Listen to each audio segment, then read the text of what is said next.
masuk ke dalam sesi kedua dengan materi yang sebetulnya sudah banyak ditanyakan dan banyak orang yang penasaran bagaimana proses daripada sertifikasi kosmetik vegan ini.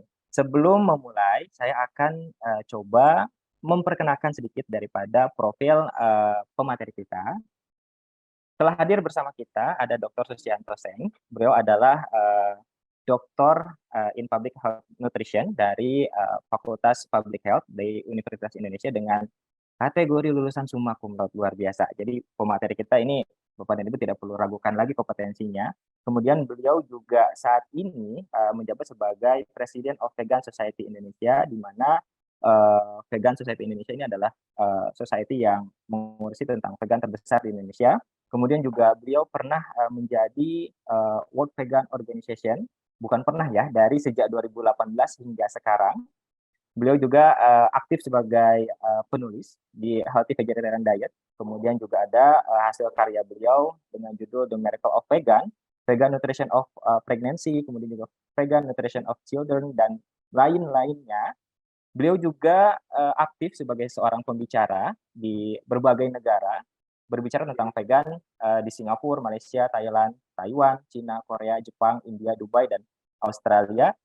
Jadi alangkah beruntungnya kita hari ini mendapatkan pemaparan materi dari Bapak Susianto.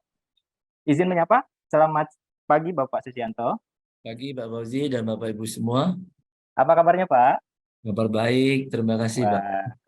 Ini saya lihat tadi mungkin Bapak juga ikut menyimak sepanjang materi pertama kita tadi sudah ada banyak yang interest tentang sertifikasi halal. Nah, pada kesempatan Bapak kali ini kita akan coba membahas tentang vegan F&B Cosmetic Certification, di mana saya yakin sudah akan lebih banyak lagi pertanyaan yang muncul terkait dengan sertifikasi produk kosmetik vegan ini. Ataupun nanti di F&B-nya juga akan ada yang berminat untuk bertanya. Kalau begitu, waktu dan tempat saya silakan kepada Pak Susianto. Baik, terima kasih Pak Fauzi. Selamat pagi Bapak Ibu semua. Terima kasih atas undangannya untuk ikut sharing di dalam webinar ini. Saya izinkan saya untuk sharing slide. Suara saya kedengaran Pak Fauzi? Terdengar sangat jelas Pak. Baik, terima kasih. Baik, selamat pagi Bapak Ibu semua. Hari ini saya diminta untuk sharing apa yang sudah kita kerjakan bersama BPOM sejak tahun 2017 ya. Dan sebetulnya kita sudah banyak diskusi sebelum tahun 2017 karena banyak sekali permintaan untuk analisis DNA hewan untuk bisa mengklaim produk mereka, baik itu food, beverage maupun sekarang kita masuk ke kosmetik. Jadi memang untuk kosmetik kita belum memulai, sedangkan untuk makanan dan minuman kita sudah mulai dari 2018. Dan saya yakin Bapak Ibu juga sudah tahu, sudah ada peraturan dari BPOM tentang produk yang bisa melabel vegan, itu mesti melalui tes DNA hewan dan menggunakan metode PCR ya. Dan memang ada satu keuntungan yang selama ini kita lakukan untuk membantu para produsen. Kalau kita melihat tes yang ada di Indonesia ya selama ini sebelum kita bekerja sama dengan Lab MUI, maka akan sangat memberatkan produsen. Kenapa? Karena kita bukan cuma tes pokain, yaitu untuk tes halal, itu DNA dari babi atau produknya, tapi semua hewan. Jadi kalau kita ingin mentes semua hewan, tentunya tes by tes itu akan mahal sekali kan. Dan saya pernah bicara dengan BPOM berapa kali bahwa tidak mungkin kita mengejar semua DNA hewan satu persatu. Bukan saja biayanya mahal, tapi juga endless ya. Ini namanya endless story. Tidak akan selesai. Contoh, kita sudah tes bebas DNA babi, lalu kita mau tes lagi bovine, bebas BNH daripada sapi. Kemudian belum lagi poultry saja sudah begitu banyak ya, bukan cuma chicken ya, bukan cuma ayam.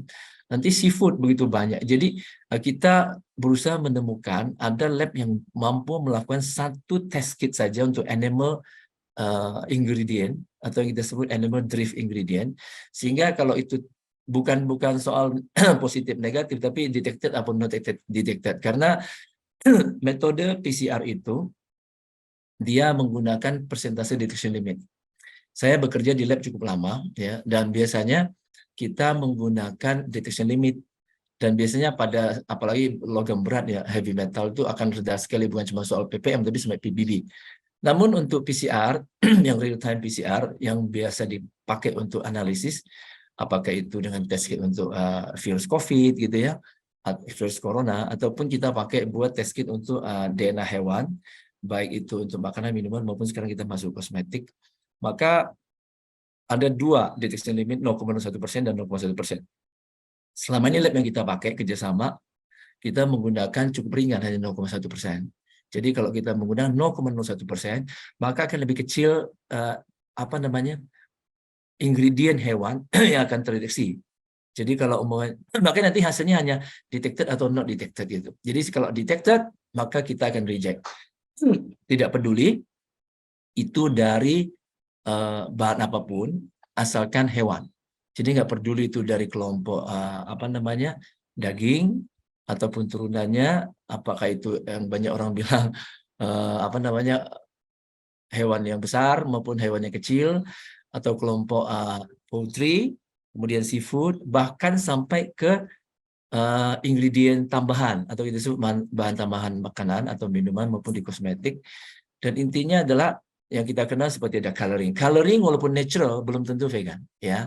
Jadi hati-hati, ada produk yang mencantum natural coloring itu belum tentu vegan. Kenapa? Contoh kasus karmin itu adalah warna merah alamiah yang diambil disintesa dari sejenis serangga ya.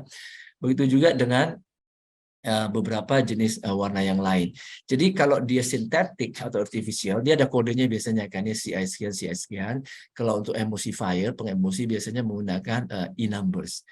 Jadi kita harus lihat, sebetulnya buat kami di lembaga vegan, kita sudah mensertifikasi ratusan produk vegan di Indonesia mulai 2018.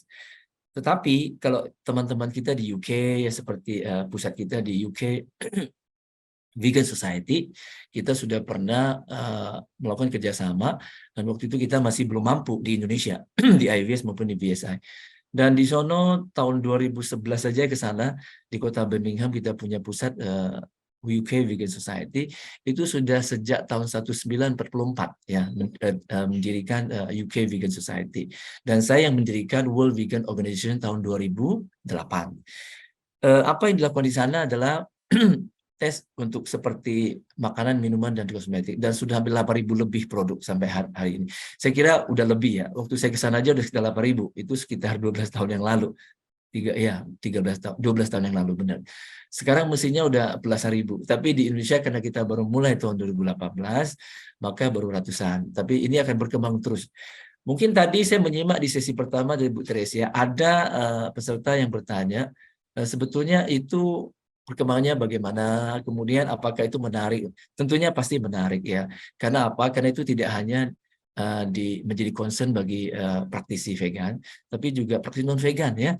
Mereka juga sangat concern ingin mendapatkan yang terbaik. Jadi ini adalah contoh yang bisa saya sampaikan. Dan salah satu indikator yang terbaik adalah kita melihat jumlah ya praktisi vegan di Indonesia itu berkembang luar biasa, bukan cuman di luar negeri. Kalau di Amerika, di Eropa sana udah pasti luar biasa, dimulai dari Inggris, kemudian sekarang Jerman juga maju sekali ya, termasuk juga Belgia, bahkan Belanda, Perancis, itu sangat luar biasa. Dan di Amerika sendiri survei terakhir dari statistika tahun 2009 itu sudah menjadi tahun vegan 2009. Jadi di majalah Forbes ya, majalah ekonomi yang sangat terkenal di Amerika, tahun 2019 ada satu artikel dimuat di sana dengan judul 2019 ya is the year of vegan. Jadi tahun 2019 adalah tahun, maaf tadi saya bilang 2009 ya, salah ya, 2019. Jadi disebut 2019 is the year of vegan. Kenapa? Dengan berkembangnya produk vegan yang luar biasa yang memenuhi pasar, bahkan waralaba, seperti yang dilakukan oleh Bill Gates dan Li Ka-shing dari Taiwan, dari Jepang, dari Hong Kong. Kalau Bill Gates saya kira semua orang udah tahu lah ya. Mereka menggunakan produk yang luar biasa seperti Beyond Meat, kemudian Impossible Food, dan kemudian saya yakin mereka akan masuk ke dunia kosmetik. Kenapa? Karena ini menjadi sebuah tren bisnis yang luar biasa. Sebagai contoh, saham perusahaan mereka dalam sehari pernah meningkat sampai 150%, ya itu luar biasa. Dan tren secara dunia internasional, bisnis vegan itu naik tajam seperti roket. Sebenarnya bisnis yang non vegan, yang konvensional itu masih rata. Bisa mempertahankan sudah bagus dan cenderung banyak yang menurun ya. Contoh kasus seperti konsumsi susu berbasis nabati meningkat, sedangkan susu yang berbasis hewani cenderung stagnasi ya. Jadi begitu juga dengan produk-produk yang lain. Sehingga sekarang banyak waralaba yang sudah mulai masuk item ataupun item vegan. Sehingga yang kita sebut sebagai vegan friendly ya. Baik itu kosmetik, makanan maupun minuman. Saya kira itu pengantar saya. Jadi tahun 2019 itu adalah gerakan yang luar biasa di Amerika. Dari statistika menunjukkan 1/4 atau 25% dari total penduduk Amerika usia produktif, ya sekitar 18-35 tahun, itu sudah memiliki atau menjadi praktisi vegan. Di Indonesia tahun 1998 berdirinya IVS, ya, kita baru mendata 50 restoran, ya, seluruh Indonesia loh. Sedangkan tahun 2017 kita data lagi sekitar 2000 lebih ya. Jadi peningkatannya hampir 4 kali lipat. Jadi ini adalah indikator yang bagus, jumlah praktisi vegan meningkat ya. Baik. Jadi sebenarnya simple banget, kami ingin menggunakan satu metode yang membantu produsen, baik itu dari segi analisis yang lebih murah, karena satu test kit dengan PCR real time mampu mendeteksi semua animal drift ingredient.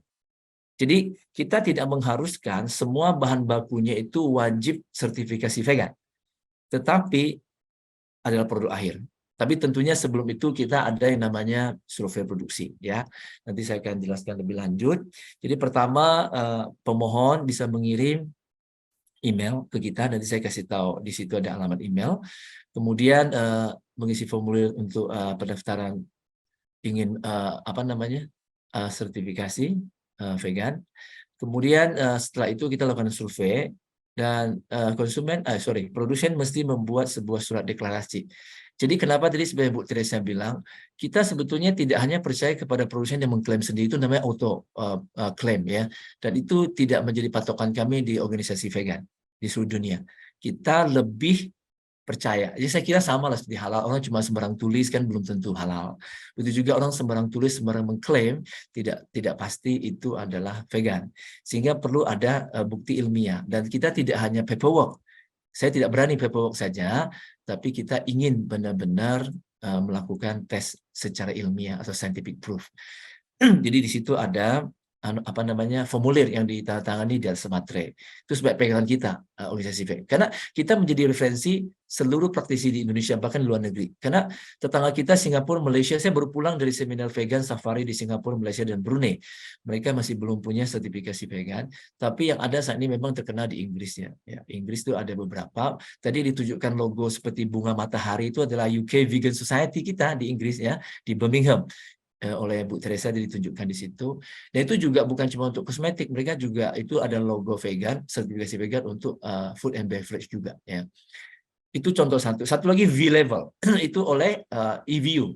Jadi European Vegetarian Union. Ya. Jadi kita punya di dunia ada beberapa. Di Indonesia saya juga sebagai pendiri daripada Southeast Asia Vegetarian Union. Sebetulnya hari ini kita ada kongres di Chiang Mai di Thailand, cuman karena ada acara di sini jadi saya batal ke sana. Kemudian saya juga pendiri dari APV, Asian Pacific Vegetarian Union, dan kita punya IVU, International Vegetarian Union, sejak tahun 1908 juga di Inggris, di kota Manchester. Lalu ada juga lokal yang namanya UK Vegetarian Society. Kemudian di Amerika banyak sekali. Di seluruh dunia hampir setiap negara punya Vegetarian Society atau Vegan Society. Dan tahun 2018 di NTU, di National Taiwan University, baru saya mendirikan namanya World Vegan Organization atau WVO. Baik, setelah itu kita akan mengirim sampel ke lab, ya.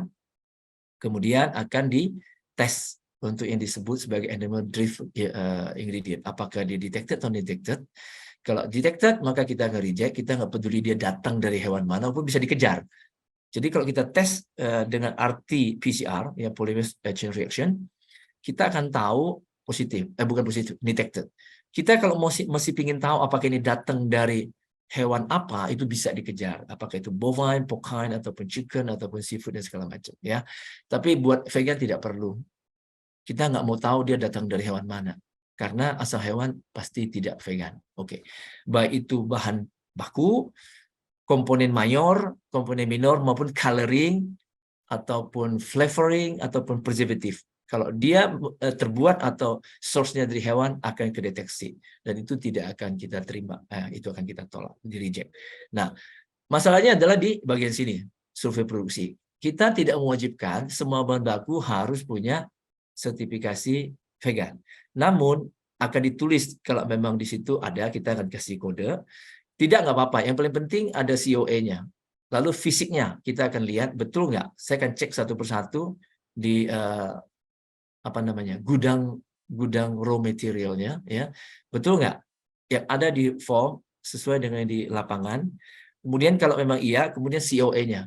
COA-nya juga buat kami itu penting. COA itu bukan harus vegan, ya. Yang penting COA daripada si material bakunya, bahan bakunya, raw material. Tapi tidak sertifikasi vegan nggak apa-apa. Bahkan sertifikasi pun tidak menjamin nanti di finish produknya itu adalah pasti vegan, belum tentu. Karena apa? Karena bisa aja cross contamination. Kita punya satu kasus ya di customer kita. Jadi memang mereka menggunakan yang namanya mesin yang sama. Makanya BPOM mengharuskan di samping deklarasi allergen harus juga mendeklarasi apa? May contains. Nah, jadi kenapa ada may contains? Mungkin mengandung karena dia menggunakan mesin yang sama, peralatan yang sama, equipment yang sama untuk memproduksi produk yang non-vegan dan vegan. Dan biasanya memang mereka harus jalankan dulu yang vegan supaya kemudian tidak dikontaminasi oleh yang non-vegan kalau diproduksi lebih awal. Ini seharusnya cara. Tapi ternyata dengan cara begitu tidak menjamin. Karena ada kasus ternyata walaupun dia sudah menggunakan produksi vegan terlebih dahulu, baru produksi kemudian untuk non-vegan, namun tetap waktu setelah dia menyelesaikan produksi non-vegan, cucinya tidak bersih, terjadi kontaminasi untuk produksi vegan selanjutnya. Sehingga waktu dites detected untuk animal ingredient. Namun ketika kami survei coba dilakukan lagi pencucian lebih bersih dan ada tesnya kan untuk tes apakah udah bersih atau enggak peralatannya setelah dicuci. Ternyata lolos ya setelah jadi kita tidak mengharuskan wajib harus dedicated instrument atau equipment. Memang berapa customer kita atau produsen sudah menggunakan mesin yang dedicated sehingga itu pasti nggak ada masalah karena udah dalam ruang tertutup, kemungkinan kecil lah, saya nggak bisa bilang pasti karena harus dibuktikan dengan tes DNA dengan PCR di lab, namun kemungkinan pasti lebih kecil terjadi contamination karena sudah tidak menggunakan mesin yang sama dengan produksi yang non vegan. Tapi kalau masih menggunakan sama, hati-hati mesti cuci yang bersih. Walaupun kami tidak mengharuskan harus dedicated. Biasanya mereka kan uji coba dulu, tes pasar, apakah ini memang jalan, bagus penjualannya. Kemudian kalau bagus dia baru mungkin mengadakan peralatan yang dedicated, yang khusus hanya untuk produk vegan. Kalau enggak mungkin dia masih pakai yang bersamaan. Tapi enggak apa-apa, itu tidak penting buat kami. Tetapi kalau bisa dedicated lebih bagus, bahan bakunya sudah tersertifikasi lebih bagus. Namun kalau enggak masalah. Karena yang kita utamakan di samping kita survei produksi, kita tetap menggunakan hasil tes lab di produk akhir atau finish produknya. Saya kira itu ya cukup jelas Bapak Ibu. Kemudian setelah sampel dikirim, kemudian dites, hasilnya keluar, kami akan refer ke COA dari finish product test. Jadi dalam formulir harus dijelaskan jangan sampai produk yang kita inginkan namanya tertulis di dalam sertifikat vegan yang akan kita keluarkan, yang akan IVS keluarkan, tidak sama dengan nama produk yang ada di COA-nya finish product yang dikeluarkan oleh lab. Itu tidak. Jadi kami hanya refer kepada COA lab. Kalau di COA lab namanya A, maka saya akan tulis juga nama produk A. Tidak bisa beda. Karena kita refernya ke sana. Dan orang lab juga akan play safe kan. Mereka juga akan kasih keterangan declare bahwa hasil ini sesuai dengan sampel yang dikirim, bukan sesuai dengan sampel yang lain. Jadi bisa saja produsen kirim sampel yang bersih kepada lab, tesnya not detected, kemudian di pasar terjadi atau dijual produk yang didistribusikan produk yang bukan sampel yang bersih tadi, yang non detected, bisa aja detected. Jadi kalau sampai terjadi begitu, kemudian lab juga bebas dari tanggung jawab karena lab sudah declare ini hanya sesuai dengan hasil ini adalah menurut atau refer ke sampel dikirim ke kami gitu, pertanggal sekian dan fotonya sekian, nanti akan diminta foto daripada sampelnya. Kami juga begitu. Saya mengeluarkan sertifikat vegan berdasarkan kepada hasil COA dari lab. Jadi hanya itu dan namanya itu tidak bisa diganti. Karena pernah terjadi juga customer yang ingin mengganti nama yang tidak sesuai dengan nama produk yang ada di COE Lab. Nah itu nggak bisa. Jadi harus hati-hati karena ini pernah terjadi ya. Jadi karena dari pengalaman jadi saya sampaikan. Setelah itu baru kita keluarkan apa namanya sertifikat ya. Itu bisa berlaku setahun untuk pertama, kemudian setiap perpanjangan bisa 2 tahun. Oke. Jadi permohonan bisa dikirim ke sini, info@ibsonline.org ya. Dan tentunya tadi udah saya sebutkan di awal tadi, di dalam formulir pendaftaran, kemudian kami akan kirimkan ini ya ke customer, ke produsen produk. Setelah mereka mengirimkan surat permohonan ke IBS, lalu kita akan mengirimkan formulir pendaftaran, diagram alur tadi, ya ini diagram alur namanya, kemudian surat pernyataan dari pemohon ya, dan juga berapa data tentang perusahaan seperti ya biasalah sekarang NIB ya, kemudian juga ada apalagi mungkin NPWP-nya, kemudian kalau di makanan biasanya kan selalu ada HCCP gitu ya. Oke. Ini adalah contoh penampilan dari permohonan form permohonan atau application form ya, application form. Jadi kemudian di survei kita nanti akan checklist keberadaan fisik yang saya sudah jelasin tadi di awal, kemudian sertifikat ownership dari bahan baku. Nggak ada juga nggak apa-apa ya. Kami hanya mencentang kalau ada ya ada, enggak ya enggak gitu ya. Tapi tetap kita akan jalankan proses selanjutnya. Keadaan mesin ya, peralatannya ya biasalah ini seperti survei yang lain, apakah memenuhi syarat untuk industri makanan, minuman, dan kosmetik, apapun pharmaceutical. Kemudian keadaan ruang produksi ya.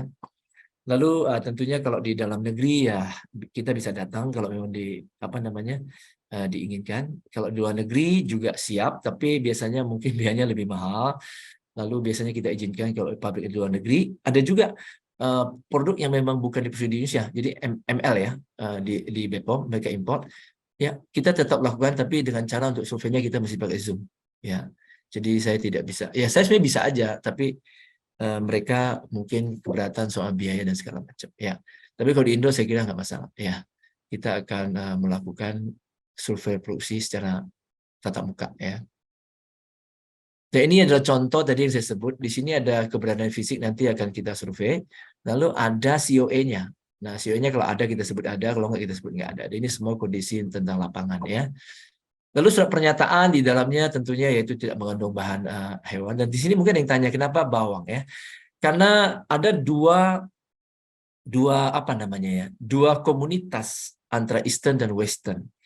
Kalau Western seperti di Amerika, di Eropa, Australia, New Zealand, sertifikasi vegan dilakukan oleh kita punya organisasi vegan atau vegan organization atau society, biasanya tidak mengharuskan analisis bawang. Kenapa? Atau deklarasi bawang paling tidak. Kenapa? Karena di sana termasuk gaya vegan atau vegetarian yang konsumsi bawang. Bawang kan sebenarnya nabati kan. Dia tidak termasuk dalam definisi vegan. Vegan itu adalah plant based. Bahasa Indonesia itu ada satu kata yang bagus sekali saya suka, itu nabati.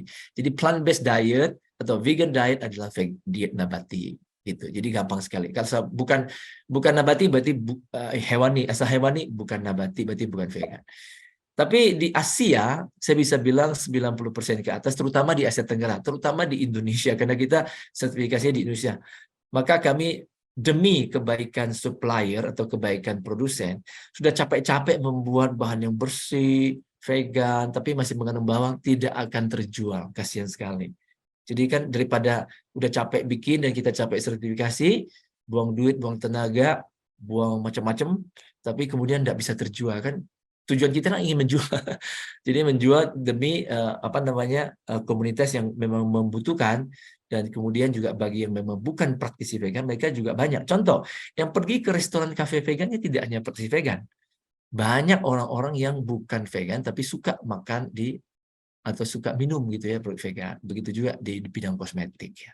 Jadi kosmetik sebetulnya sudah ada yang mendeklar ya di Indonesia, tapi tentunya belum sertifikasi. Ya, kita sudah pernah sih dihubungi ya. Jadi waktu itu kita belum mampu ya. Kita bersyukur diajak Bu Reni ya, Pak Heri dan kawan-kawan dari BPOM, dari MUI, MUI, BPOM ya, sehingga kita bisa sekarang melakukan di Indonesia. Walaupun permintaan tentang kosmetik sertifikasi vegan itu udah cukup banyak di Indonesia. Dari tahun lama lah, cuman kita belum siap. Tapi kita baru siap dengan makanan dan minuman waktu itu. Tentunya juga dengan diskusi panjang lebar bersama BPOM. Akhirnya BPOM bersedia mengeluarkan peraturan BPOM yang setiap deklarasi atau labeling vegan harus atau wajib melakukan analisis DNA hewan. Ya, itu kebetulan saya juga termasuk di tim di BPOM. Jadi kita sering men-training juga teman-teman di BPOM ya, terutama yang biasa melakukan apa namanya survei ya. Baik, itu saya kira. Dan yang terakhir di sertifikasi produk akhir itu diperoleh dari laboratorium, kemudian IBS merefer ke sana untuk mengeluarkan sertifikat apa namanya vegan untuk produk ya, sertifikat produk vegan. Dan sebenarnya saya sebutkan di awal tadi, COE-nya itu memang biasanya kita hanya apa ya, hanya terima sebagai masa berlaku setahun, walaupun dari lab tidak menulis, tapi dari pihak kita, dari IVS, tapi tetap bisa diperpanjang analisis lagi setiap 2 tahun sekali. Jadi pertama kita lebih ketat, karena tahun pertama selanjutnya setiap 2 tahun sekali. Kemudian begitu juga dengan sertifikasinya bisa diperpanjang kalau sudah expired. Yang tahun pertama, lalu dilanjutkan setiap 2 tahun sekali. Ini adalah contoh logo daripada kita. Tadi seperti banyak logo ya. Di dunia saya kira yang terkenal cuma 2. Satu dari logo tadi yang ada bunga matahari itu logo dari Vegan Society Inggris atau UK. Satu lagi V-Level itu dari seluruh Eropa, European Union ya. Namanya EVU. European Vegetarian Union ya, EVU. Mereka namanya V-Level. Bapak Ibu perlu perhatikan ada perbedaan antara logo organisasi dengan logo sertifikasi. Ya, ini yang sering orang salah. Jadi logo organisasi tidak boleh dipakai di produk karena itu adalah punya organisasi. Contoh IVS punya logo organisasi IVS seperti yang di atas ini. Bapak Ibu bisa lihat di atas ini. Sertifikat lalu ini ada nih. Ini logo IVS, Indonesia Vegetarian Society, begitu juga dengan VSI dan WVO. Tetapi yang digunakan sebagai apa namanya? Yang digunakan sebagai logo produk, logo sertifikasi adalah yang ini. Ini ya. Jadi kalau di UK mereka disebut, ada satu lagi yang vegetarian ya. Yang saya sebut tadi kan vegan. Kita punya juga UK Vegetarian Society, itu di sebuah kota kecil ya di dekat Manchester. Di situ mereka juga saya kira juga sertifikasi 8.000 produk tapi vegetarian yang masih mengandung susu telur. Jadi lacto-ovo vegetarian. Lacto artinya susu, ovo artinya telur. Namun kalau itu agak susah karena kita makanya mereka hanya paperwork sebetulnya. Hanya checklist itu. Tapi mungkin mereka percaya ya orang tahu kalau sampai berbuat kesalahan itu fatal gitu risikonya. Sehingga apa yang mereka declare itu benar-benar apa yang ada di dalam produk. Jadi apa yang di labeling atau di ingredient, di komposisi itu yang ada di produk. Jadi kalau mereka menulis tidak ada telur, ada telur, ada susu, tapi tidak ada daging, maka mereka dipercaya dengan paperwork checklist. Tapi kalau secara by teknik ya, atau by teknologi, kita saat ini setahu saya, kalau salah tolong dikoreksi, itu sebabnya kenapa waktu BPOM menanyakan saya, ada customer yang ingin sertifikasi vegetarian, saya bilang, saya nggak berani. Kenapa? Karena by PCR atau teknologi tes DNA, kita tidak mampu membedakan DNA dari telur ayam dan DNA dari daging ayam. Itu termasuk vegetarian. Kalau positif gimana? Detected. Nanti si produsen bilang, ini telur ayam Pak, jadi vegetarian. Kalau saya bilang, kalau dari daging ayam bagaimana? Itu nggak vegetarian kan? Jadi debat kusir, tidak by scientific evidence based. Gitu. Lalu yang kedua, mengandung susu, ya, mengandung madu. Mengandung susu, DNA susu kita nggak bisa membedakan dengan DNA daging sapi, itu masalahnya. Jadi kalau memang itu dari susu, oke, masuk vegetarian. Tapi kalau daging sapi nggak vegetarian. Makanya kita nggak berani sertifikasi vegetarian. Tetapi kalau vegan, kita udah nggak usah cari ya, nggak usah terusin gitu. Apakah itu datang dari apa namanya, datang dari sapi atau datang dari telurnya atau dari daging ayam atau telur ayam, itu kita tetap enggak vegetarian, enggak vegan. Karena telur dan susu bukan vegan, ya saya kira itu. Jadi kira-kira begitu dari saya. Mudah-mudahan bermanfaat. Terima kasih Bapak Ibu semua. Baik, terima kasih Pak atas materinya. Luar biasa sekali. Ini membuka wawasan kita tentang sertifikasi produk. Nah, selanjutnya, seperti tadi saya katakan, ada beberapa pertanyaan yang sudah menanti Bapak nih ya.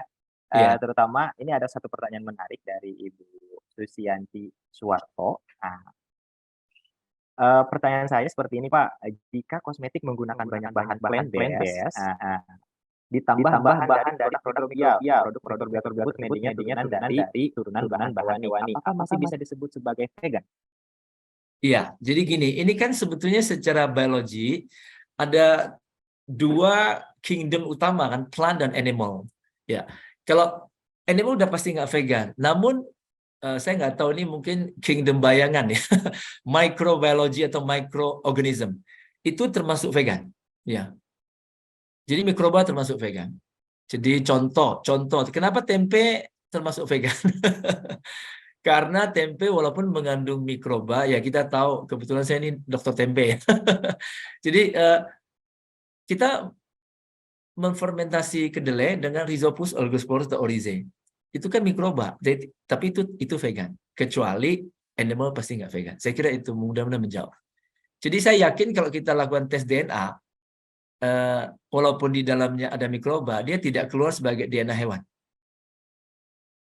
Saya kira itu. Sehingga jadi apa yang kita butuhkan sebetulnya adalah not detected untuk animal drift DNA. Kenapa perlu ada drift? Karena bukan cuma bahan bakunya, tapi sampai keturunannya dan segala macam. Sampai bahkan bukan hanya turunan, sampai kepada yang komponen mikro atau zat makanan bahan tambahan.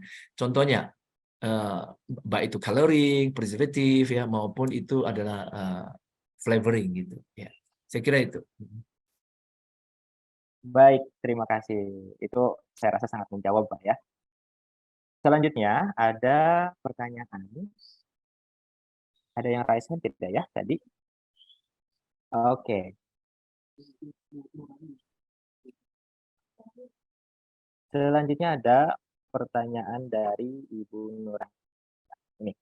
Perkenalkan Pak, saya dari PT Rolin Nisel Niaga. Mohon izin bertanya, untuk sertifikasi produk pegangan, salah satu persyaratan adalah surat pernyataan produk bebas hewani yang tadi kita tampilkan Pak ya. Kemudian bebas madu, di pollen, sarang burung walet, dan bawang. Mengapa harus menggunakan bebas bawang? Nah, pengetahuan saya bawang termasuk tumbuhan pohon. Mungkin ini bisa dipertegas kembali Pak ya, tadi sudah saya jawab tadi. Ya, sudah saya jawab tadi. Ya. Oke. Selanjutnya ada lagi pertanyaan dari Bapak Rahmat Santoso. Bapak Rahmat Santoso. Nah, baik. Saya Rahmat Santoso dari Universitas Bakti Kencana. Terkait logo vegan, apakah masuk dalam kategori merek dagang yang berdasarkan regulasi NKRI, didaftarkan ke DJKI Kemenkumham. Untuk lembaga sertifikat terkait logo vegan, nama lembaganya apa Pak? Ya, jadi logo ini sudah kita patenkan di di Kementerian Hukum ya, dan tentunya saat ini masih berlaku di Indonesia. Tapi saya bersyukur ketika customer kami, artinya produsen, mereka mengirimkan produknya mereka ke luar negeri, ekspor artinya, dan kita bersyukur sertifikasi vegan dari Indonesia juga diterima di luar negeri, baik itu di Eropa maupun di Amerika. Baik. Selanjutnya ada dari Ibu Febrianti, ini dari PT PZ Cousins Indonesia. Izin bertanya, apakah untuk Vegan Society of Indonesia (VSI) mengeluarkan sertifikat vegan untuk produk jadi? Dan apakah Bapak memiliki pengalaman sertifikat vegan dari organisasi atau lembaga apa saja yang sudah dapat diterima oleh BPOM, Pak? Iya, jadi tadi sudah saya sampaikan ya, dan Bapak Ibu bisa mengecek di website kita www.ivsvsi, sambung tanpa titik tanpa dash. Jadi IVS VSI atau ivsvsi.org. Di halaman paling depan di website kita sudah tercantum satu icon sertifikasi vegan. Klik di sana akan keluar list produk yang sudah kami sertifikasi, yang sudah IVS sertifikasi. Keluar listnya, bukan cuma listnya, kita bantu lagi promosi untuk produk yang sudah disertifikasi dengan menampilkan gambar produk tersebut. Di luar negeri sudah saya sebutkan tadi Bapak atau Ibu, bahwa di samping Indonesia kita punya sertifikasi dari UK Vegan Society, Dan sedangkan yang dari V level itu bukan vegan tapi vegetarian setahu saya. Ya. Kemudian satu lagi UK Vegetarian Society. Logo mereka juga mirip-mirip dengan logo kita seperti ini. Ini karena di Indonesia kita pakai bahasa Indonesia ya. Sertifikasi vegan disetujui oleh IVS. Lalu ada logo vegan. Sedangkan di luar negeri mereka tulis Vegan Certification Approved by UK Vegan Society gitu.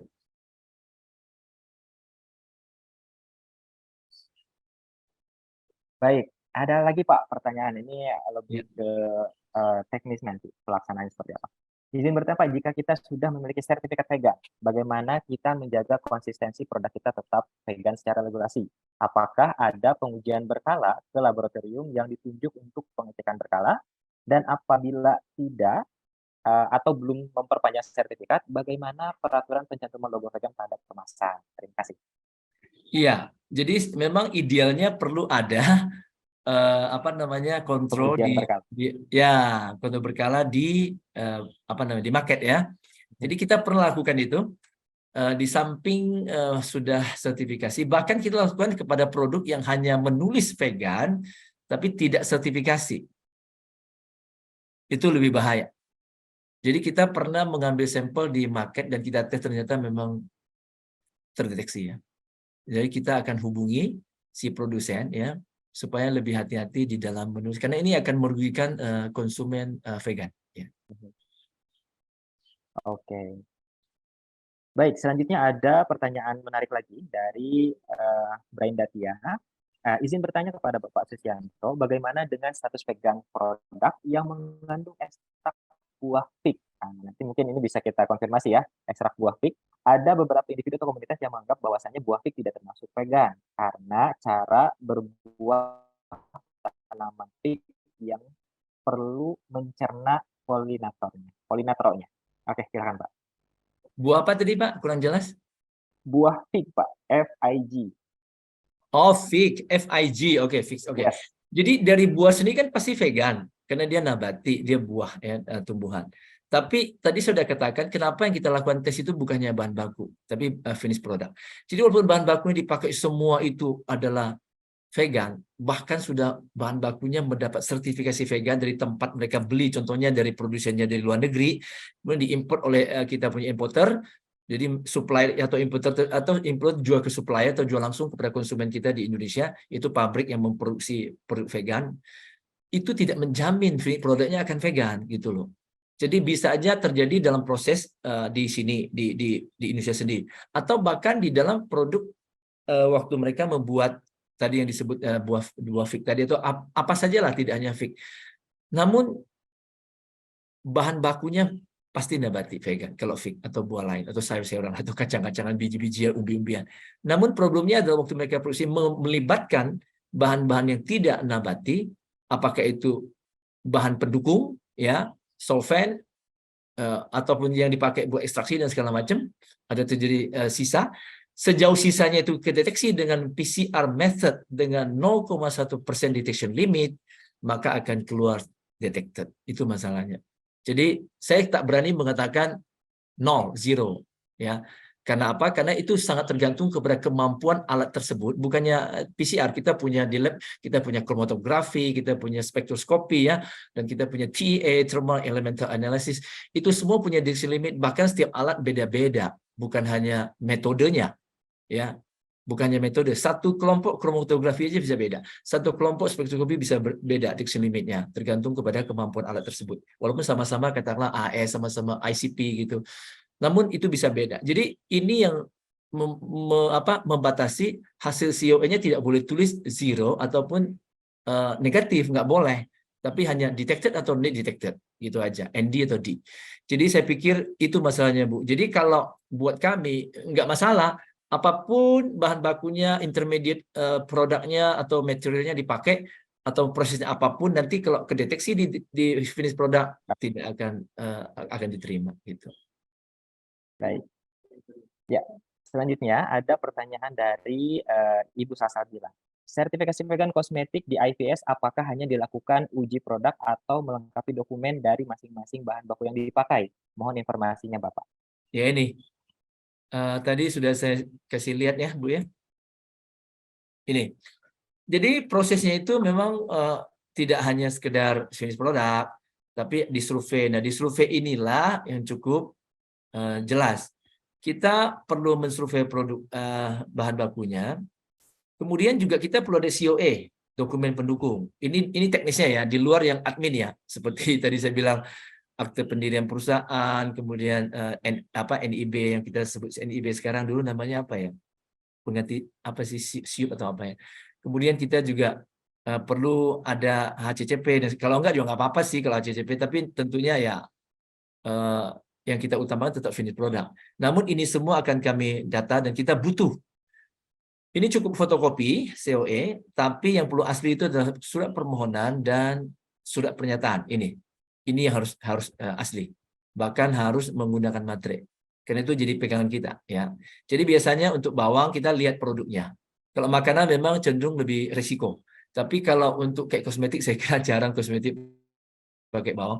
Kalaupun ada ya kita cukup deklarasi, tidak perlu sampai tes DNA. Ya, walaupun kita lakukan selama ini tes DNA ya untuk bawang. Jadi hanya aliumnya kita tes ya. Jadi ini kira-kira karena kalau sampai dia purposely menggunakan bawang di produk vegan, ya saya bisa aja keluarin, cuma nggak laku, kasihan. Rata-rata mereka tidak akan mengonsumsi, khususnya di South Asia ya, Asia Tenggara. Ini adalah data kita di dunia veganism ya. Jadi betul-betul kita ingin membantu produsen. Udah capek, udah luar biasa usaha effort yang dikeluarkan untuk memproduksi vegan demi untuk membantu para komunitas vegan. Kita terima kasih banget. Jadi sekarang kita punya macam-macam produk Indonesia ya.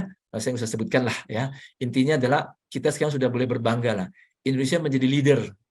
Saya kira bukan cuma South Asia tapi Asia. Ya, kita mungkin cuma kalah dengan Amerika Eropa, tetapi di Asia kita jadi leader. Belum ada yang bisa melakukan ini. Ya, walaupun negara maju seperti Singapura ya. Kebetulan saya founder dan presiden di World Vegan Organization, jadi tahu persis di seluruh dunia seperti apa perkembangannya. Saya kira itu komentar dari saya. Baik, Pak. Ini ada satu pertanyaan, tapi kayaknya ini butuh penegasan saja, Pak. Izin bertanya dari Ivana dari PT Skinsol Cosmetic Industry, apabila bahan baku yang digunakan merupakan bahan sintetis dan bukan dari hewan, apakah bisa klaim vegan juga walaupun tidak menggunakan tidak ada sertifikat vegannya, Pak? Nah, ini Yang perlu paling tidak ditegaskan, Pak. harus tes jadi gini. Makanya tadi seperti yang dikatakan di awal ya oleh Bu Teresa, di Indonesia Bu Aryan juga sampaikan ke saya, kita memang belum ada peraturan BPOM untuk kosmetik vegan, tapi sudah ada peraturan BPOM untuk BNF vegan, labeling. Jadi Bapak Ibu tidak bisa melabel vegan walaupun tanpa logo komunitas, hanya tulis vegan saja, nggak boleh. Kalau nggak ada tes DNA hewan, bebas daripada ingredient hewan dengan menggunakan metode DNA, bukan tes kolesterol. Walaupun dulu saya pernah, ya sebenarnya ini hasil usulan kita juga dan diskusi dengan BPOM, hanya keluar peraturan menggunakan tes DNA, metode DNA PCR. Sebetulnya secara gamblang, semua hewan mengandung kolesterol, tapi Bisa tidak sekali lagi, besar. Pak. Dan semua nabati atau vegan tidak mengandung kolesterol, termasuk durian, termasuk minyak kelapa, santan kelapa itu nggak ada kolesterol. Jadi kita sebetulnya dulu pingin supaya lebih mudah dan lebih murah, apakah bisa dengan tes kolesterol? Namun itu sangat kasar. Makanya kita usulkan dan sepakat menggunakan DNA tes. Saya kira itu. Nah, jadi kalau untuk kosmetik, ya sampai saat ini belum ada peraturan dari BPOM kan? Tapi kalau untuk makanan minuman sudah ada. Saya kira nanti Pak Heri akan menyampaikan peraturannya dari BPOM tahun 2018. Ya. Baik. Ini ada satu menarik ya, satu pertanyaan menarik lagi. Mungkin ada juga pertanyaan yang similar dari Ibu Dewi. Tapi saya bacakan ada yang lebih menarik nih, sama similar ya. Untuk skema sertifikasinya Pak, apakah harus semua item dalam satu brand atau tidak? Semisal, jika mau vegan certified satu item produk dari merek A, series oral care, apakah semua item dari merek A tersebut termasuk misalkan oral care, hair care, body care ya, itu harus vegan certified atau tidak? Jadi Kemudian itu kan, apakah ya ya silakan Pak. teruskan. Ya, apakah semua item merek A oral care harus vegan certified? Tapi merek A hair care mungkin bisa atau enggak ya sebagian tidak certified vegan produk Pak. Jadi gini, tadi mungkin saya yakin Bu Teresa sudah sampaikan waktu saya menyimak. Jadi seperti dulu halal itu kan sifatnya bukan mandatory, tapi sekarang udah mandatory. Nah saat ini sertifikasi vegan itu belum mandatory ya.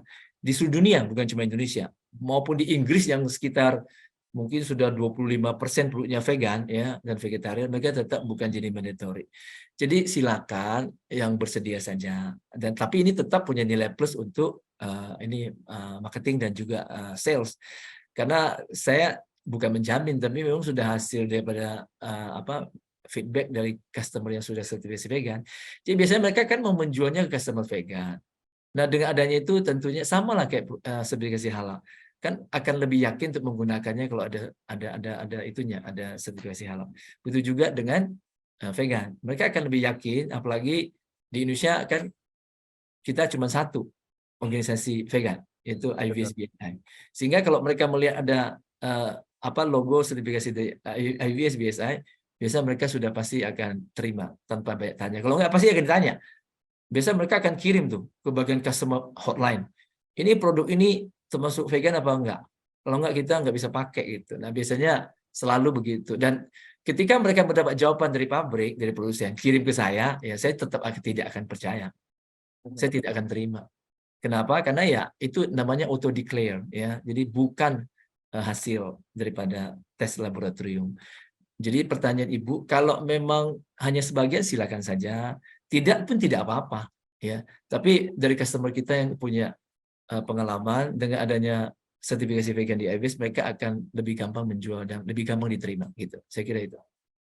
Baik, sudah ada testimoni Pak ya dari pengalaman mana Oh yang banyak. lebih Bahkan mudah. saya sudah banyak diminta untuk ngomong bersama di medsos gitu ya. Saya pikir Betul, siap aja kita membantu. Tujuannya, betul. kenapa saya mencari sampai capek sekali mendapatkan lab yang hanya bisa menganalisis satu kali tes untuk semua bahan vegan. Jadi dengan satu kali tes sudah bebas, nggak usah tes satu persatu sampai saya pikir di Betul. kerjaan nggak sampai selesai gitu loh. Ya, saya rasa dengan Berani. metode simultan seperti itu juga akan lebih efektif ya daripada kita satu-satu gitu kan. Kan Di kasihan cek-cek. Pak produsennya, Oh, pabriknya. Mau betul. tes sampai kapan? Betul. Saya katakan seperti itu di Bepom, itu pertama nggak akan selesai. Sampai kapan? Saya nggak akan bisa terima, bukan saya ngeyel. Tapi memang saya nggak punya dasar ilmiah untuk nerima. Contoh saya bilang, oke, udah tes, bahkan rumenansia, yang mama biak. Ya udah, terus emang hewan cuma rumenansia. Emang hewan cuma pork, cuma bovine, cuma porcine. Hewan tuh banyak banget, dia itu mau dites satu persatu, ya. Mau sampai kapan dan biayanya bisa bengkak, Pak. Betul.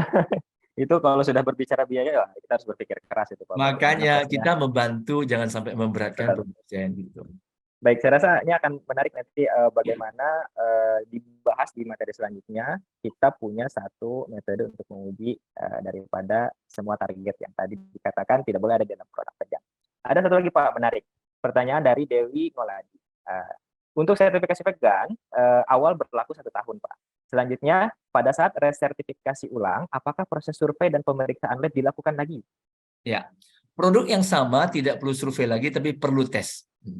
Perlu ada lagi tes laboratorium berarti Pak ya? Harus, tapi sudah berlaku 2 tahun. Ya. Sudah berlaku 2 tahun. Baik. Satu lagi dari Ibu Yunita. Nah, Yunita Diani. Selamat pagi Pak Susianto, saya Nita, freelance content creator. Nah, untuk sertifikasi ini, apakah diberikan per produk atau per brand? Ini saya rasa sudah tadi Pak ya. Bisa per produk ya. Per produk ya. Oke.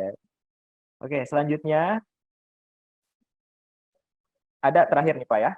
Semoga bisa jadi penutup pertanyaan. Oke. Dari Bapak Hindarti Haryono, izin bertanya Pak, untuk memastikan tidak terjadi adanya cross contamination antar produk yang disertifikasi dan tidak disertifikasi vegan, pembersihan mesinnya harus bagaimana ya Pak? Ini teknikal Pak. Misalnya harus menggunakan deterjen atau bagaimana? Terima kasih. Ya. Ini saya mungkin tidak etis menjawab, tapi pengalaman dari customer kita, mereka punya metode sendiri, udah menjadi SOP di pabrik. Jadi saya yakin Bapak Ibu yang bertanya tadi sesuaikan saja dengan metode yang menjadi SOP di pabrik masing-masing. Ya. Tapi saya hanya ingin emphasize bahwa kalau kita pencucian kurang bersih, ada kemungkinan terjadi kontaminasi untuk produk selanjutnya, terutama di vegan. Sehingga waktu kita tes DNA di lab, dia akan kedeteksi gitu. Sehingga perlu tes ulang gitu dengan produk yang lebih bersih daripada kontaminasi. Berarti ya proses daripada produksinya juga harus dicermati hygiene-nya supaya tidak ada cross contamination yang bisa mempengaruhi hasil. Karena percuma kalau kita ketat dari awal, ketika Ya, produknya semuanya bahan bakunya sudah makanya tadi saya, free daripada Pak Heri, vegan. makanya tadi saya bilang gitu, Pak.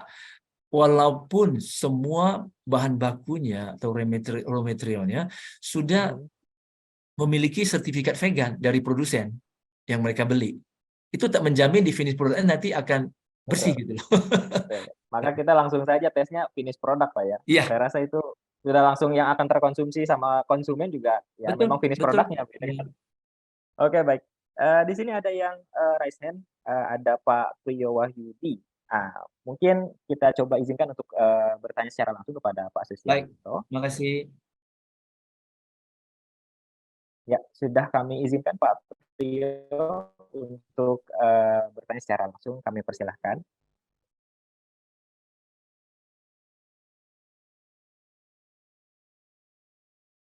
Halo Pak Priyo, bisa untuk di-unmute kemudian bertanya secara langsung, Pak.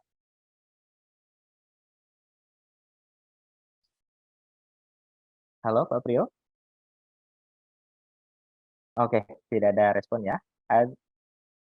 Ada lagi yang raise hand tadi?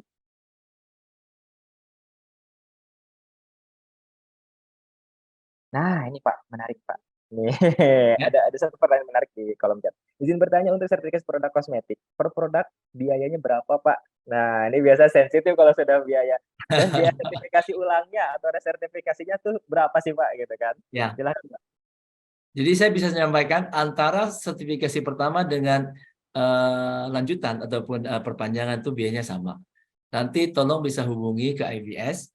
Begitu juga dengan harga tes lab nanti di MUI juga tolong ditanyakan ke MUI. Saya kira Baik, itu ya. baik, Pak. Heeh. Tapi yang jelas murah banget lah, murah banget ya. Karena tujuan kami bukan untuk bisnis, karena IVS itu adalah IVS, VSA dan WVO itu adalah organisasi vegan non-profit.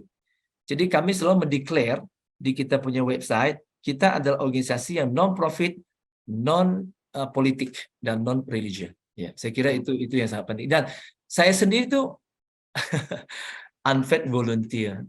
Saya adalah relawan tak dibayar, ya, bersama teman-teman. Jadi kita mau di IVS, di VSI maupun di WVO, kita semua adalah unpaid volunteer. Jadi kita benar-benar organisasi non-profit. Jadi itu hanya sekedar membantu menjaga members ataupun komunitas, ya, praktisi vegan supaya bisa mendapatkan produk yang memang betul-betul vegan. Demikian juga membantu produsen bisa menyediakan produk yang memang cocok dan itu bisa bisa memperbanyak juga penjualan. Contoh kasus, kenapa sekarang begitu banyak yang namanya vegan friendly restaurant, vegan friendly cafe, atau vegan friendly, ya saya boleh sebut produk, tapi produk nggak mungkin ya. Jadi contohnya gini, sebetulnya di kafe dan restoran tersebut mereka tidak 100% vegan, tapi mereka memberikan item-item menu vegan. Kenapa? Itu sebenarnya meningkatkan income kan. Kalau di situ nggak ada menu vegan, orang vegan nggak bisa makan. Itu mengurangi penjualan. Tapi dengan mereka menyediakan menu vegan, orang vegan akan masuk, customer vegan akan masuk sehingga menambah omset. Jadi saya pikir itu aja sih sebetulnya simpelnya, simple sekali sebenarnya tujuannya. Jadi kita bukan mencari keuntungan di situ. Bahkan kita semua, karena kenapa kita bisa running? Karena semua by unpaid volunteers. Di seluruh dunia sama base-nya, ya. Tapi sekali lagi, memang kalau di Inggris mereka ada staff yang full sih, ya. Karena mereka banyak masukan, ya. Dan tesnya mereka mahal, ya. Dia punya biaya sertifikasi mahal. Di kita murah, murah-murah. Nanti silakan dicek deh di IBS ya. Baik, ini udah ada garansi ya, murah kok Bapak Ibu semuanya. Dan kita bisa pastikan mudah juga Pak ya. Ini Iya, murah iya. dan mudah gitu kan. Karena niat kita untuk membantu daripada perkembangan produk-produk vegan yang ada di Betul. Baik Pak, mungkin saya rasa cukup untuk pertanyaan-pertanyaannya. Mungkin Bapak ada closing statement Pak sebelum kita akhiri daripada sesi kedua ini. Ya, jadi singkat aja. Jadi memang kita pernah mendapat kasus di lapangan. Bahkan yang lebih lucu lagi, bukan hanya tulisan vegan yang tidak benar, tapi bahkan logo IBS dimasukin, Mbak. Wah, bahaya ini. Logo IBS dan BSI itu logo organisasi, walaupun udah sertifikasi vegan pun nggak boleh dipakai gitu ya. Ini tidak pernah sertifikasi, tidak pernah tes lab sesuai dengan peraturan BPOM, tapi mereka masukin logo kita. Ya kita juga baik-baik aja sih telepon, tolong dong dihapus. Ya saya kira jadi gini lah, seperti prinsip ISO kan, lakukanlah apa yang kita catat dan catat apa yang kita lakukan. Nah, jadi artinya Betul. kalau memang di hukum labeling kita itu memang mengharuskan ada tes, ya udah kita ikut tes sebelum kita mendeklar. Karena tidak baik, labeling menjadi hal yang sangat penting sekali. Apalagi saya kalau salah ingat ada PP nomor 30 ya tentang contoh kayak lemak, kemudian gula dan GGL lah. Kalau di piramida gizi makanan dari Kemenkes kita ada GGL di puncak piramida makanan yang tidak boleh konsumsi banyak ya, prinsip 415 gitu. Nah itu sekarang di PP 30 itu wajib supaya tulis gede-gede, kalau perlu pakai icon gitu, jangan cuma kecil-kecil tulisannya ya. Jadi itu saya kira kita jalankan itulah biar sama-sama mendapatkan manfaatnya. Itu aja sih. Makasih. Baik, sedikit mungkin Pak update yang sudah dari vegan kosmetik di Indonesia yang sudah tersertifikasi atau terdaftar menjadi kliennya Bapak nih di IVS nih, yang tersertifikasi kira-kira sekarang udah berapa banyak sih Pak? Ya, Saya yakin saya tadi banyak sudah juga bilang nih di dari awal, karena sebelumnya kita belum melakukan sertifikasi kosmetik, ini kita baru memulai nih kerjasama dengan lab MUI. Kalau untuk produk food and beverage sudah banyak, udah ratusan. Ya.